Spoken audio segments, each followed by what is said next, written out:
Podcast C2, català.cat, el podcast que t'ajuda a aprovar el C2 i a comunicar-te en català correcte.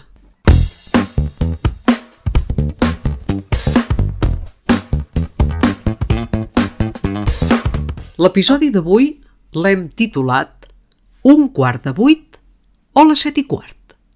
L'hem titulat així sota la forma de pregunta perquè força persones ens han manifestat el seu dubte a l'hora de dir l'hora i ens han demanat que els ho aclarim. I com que hem constatat que la confusió és més freqüent del que caldria, hem cregut adequat dedicar-hi un episodi i aclarir-ho per a tothom.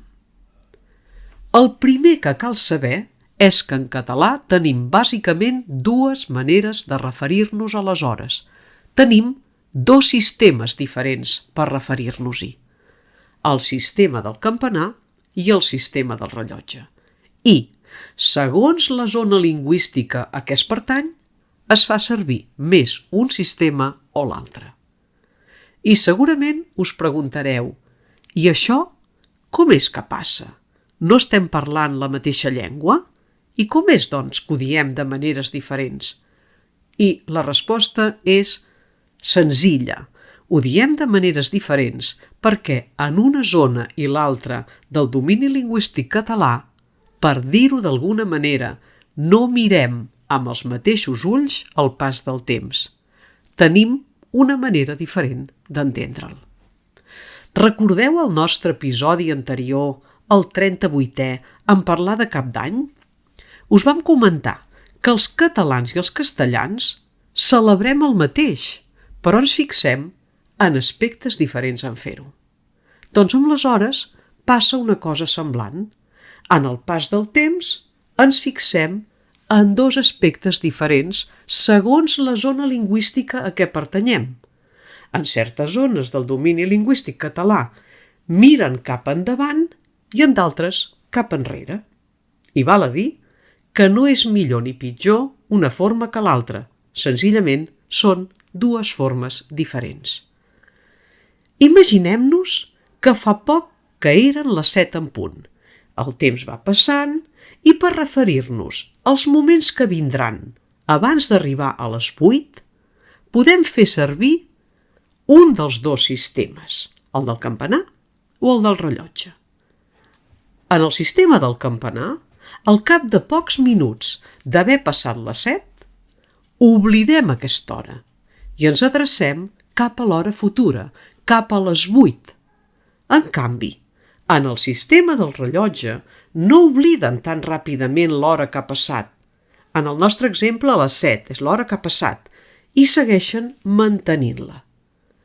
Per això, diem que uns miren cap endavant, cap a l'hora futura, i uns altres cap enrere, cap a l'hora passada.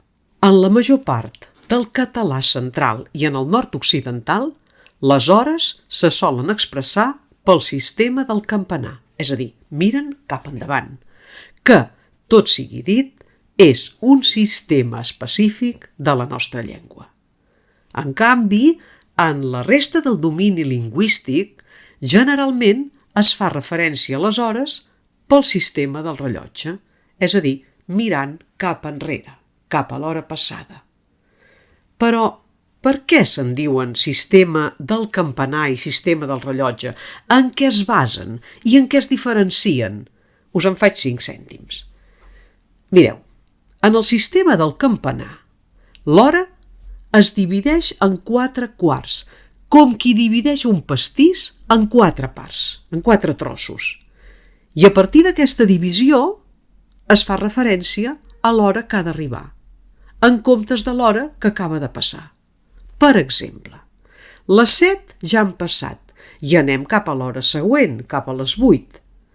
I així, si diem, per exemple, és un quart de 8, volem indicar que de l'hora a la qual ens dirigim, la futura, ja en tenim un quart. Per això diem un quart de 8. Un quart de 8 ja és nostre. Però a mesura que ens hi anem acostant cap a aquesta hora futura, n'anem tenint més quarts. I si en tenim la meitat, ja en tenim 2 de quarts. I direm, són 2 quarts de 8. I si encara som més a prop de l'hora sencera, direm que en tenim 3/4 i, per tant, que són 3/4.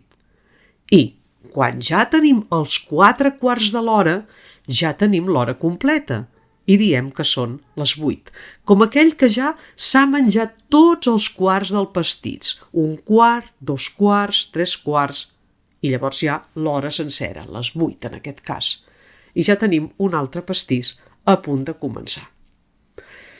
Però, a més, cadascun d'aquests quarts el podem dividir per la meitat, com qui, tornant al pastís, divideix una quarta part en 2 trossos. Les persones que diuen és que és massa gras, dona'm la meitat. Doncs, si tenim el pastís dividit en 4/4, aquests quarts els podem dividir per la meitat i ens en surten 8 de trossos. I aquest mig quart també el fem servir per indicar l'espai de temps comprès entre un quart i l'altre. I quan la busca del rellotge està en aquest punt mig, diguem que és mig quart de 8. O bé que és 1/4 de 8. I amb això volem dir que ja en tenim 1/4 del següent. I com ho diem si la fracció afegida no arriba a mig quart? Doncs senzillament llavors el que fem és detallar-ho amb una unitat més petita, els minuts, i els afegim al quart sencer o al mig quart, sempre de l'hora que ha d'arribar.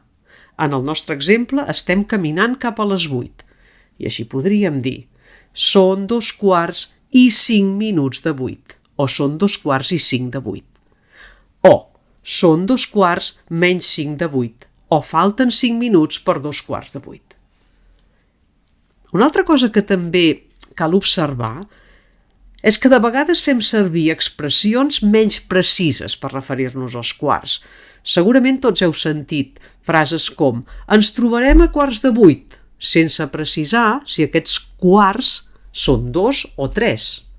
O sigui, l'hora que ens hem de trobar, 7:15, quina és? Quants quarts volem representar? Jo no sé vosaltres, però jo quan sento aquesta manera de referir-se a l'hora sempre interpreto que volen dir un punt mig de l'hora, és a dir, cap a la meitat. Així si em diuen ens trobarem a 7:15, sempre penso que serà a l'entorn de 7:15. Bé, ara segurament ja enteneu per què en diem el sistema del campanar, perquè ens movem per quarts i tots deveu haver sentit tocar els quarts en el campanar del vostre poble. Oi que toquen cada quart? Quan se sent un toc, vol dir que és un quart de l'hora que s'acosta. Quan se senten 2 tocs, vol dir que ja tenim la meitat de l'hora que s'acosta, que són 2/4. Quan se senten 3 tocs, vol dir que ja en tenim un bon tros d'aquesta hora, que són 3/4. I quan toquen els 4/4, significa que ja tenim l'hora sencera. I què passa? Que després d'aquests 4/4, el que passa és que toquen les hores completes. Per exemple, si són les 8, primer toquen els 4/4 i seguidament ja sabem que sentirem les 8 campanades. Això ho veiem claríssim per Cap d'Any. Ho veiem claríssim. Tenim els grans de raïm a la mà, a punt, i quan toquen els quarts sabem que tenim a tocar l'hora sencera i ja tenim els grans de raïm allà a punt perquè quan començaran a sonar les 12 campanades després dels 4/4 començarem a menjar els grans de raïm. Ara sí que tothom entén per què se'n diu el sistema del campanar. Una altra cosa que us vull fer observar, però que no sé si tots els campanars ho fan, però sí que ho fa el del meu poble i d'altres, segur, és que al cap d'un minut, o 2 o 3, que ha tocat l'hora sencera, les 8 campanades en el nostre exemple, tornen a tocar les 8 campanades. I segurament per això fem servir l'expressió va arribar a les 8 tocades o són les 8 tocades, per fer referència que ja no són en punt, sinó que fa una estoneta, un parell de minuts, que les han tocades per primer cop. I ara canviem de sistema, passem al sistema del rellotge. El sistema del rellotge no parteix del quart d'hora com a fracció bàsica, no és aquesta la seva característica. Aquesta és la característica del sistema del campanar, el quart d'hora. El sistema del rellotge té com a fracció bàsica la mitja hora. Per això, per a la primera mitja hora es va augmentant el temps sumant-lo a l'hora que acaba de passar. I per això diem que mira cap enrere. Tornem a imaginar-los que ja han passat les 7 i anem cap a les 8. Fins que no arribarem a la meitat de les 8, tindrem com a referència les 7. I així direm, són les 7:15, són les 7:30. Però, a partir de la segona mitja hora, en comptes de sumar sobre l'hora passada, les 7, es resta el temps que falta per completar l'hora següent, les 8. I direm, per exemple, són les 8:15, són les 8:20. Aquests són els dos sistemes principals per indicar l'hora. Val a dir, però, que a més dels sistemes del campanar i del rellotge, hi ha un altre sistema que en diem l'internacional. Aquest sistema, l'internacional, consisteix a indicar el número de l'hora de 0 a 24 i tot seguit dir-ne els minuts respecte de l'hora passada, precedits, si es vol, per la conjunció i. Així direm, les 15:47 o les 15:47. Aquest sistema, l'internacional, es fa servir sobretot per referir-nos a horaris en què cal exactitud, precisió, com en el dels programes d'activitats o el dels mitjans de transport. Així sentim, el tren sortirà a les 5:52, que vol dir literalment les 5 hores i 52 minuts. El partit començarà a les 16:45, és a dir, a les 16 hores i 45 minuts. I avui ho deixem aquí, però seguirem parlant de temes interessantíssims relacionats amb la nostra llengua. Per això, si no et vols perdre cap episodi, inscriu-te al nostre podcast i comparteix-lo amb qui tu creguis que ho necessita. I avui ho deixem aquí, però seguirem parlant de temes interessantíssims relacionats amb la nostra llengua. Per això, si no et vols perdre cap episodi, inscriu-te al nostre podcast i comparteix-lo amb qui tu creguis. I si vols preparar-te bé l'examen de C2, entra a c2català.cat, on trobaràs un curs fet per examinadors en què t'expliquem tot el que et cal per aprovar l'examen. I tractem les 3 àrees, l'escrita, l'oral i la d'ús de la llengua. Presenta't a l'examen amb la confiança de qui sap què ha de fer i com.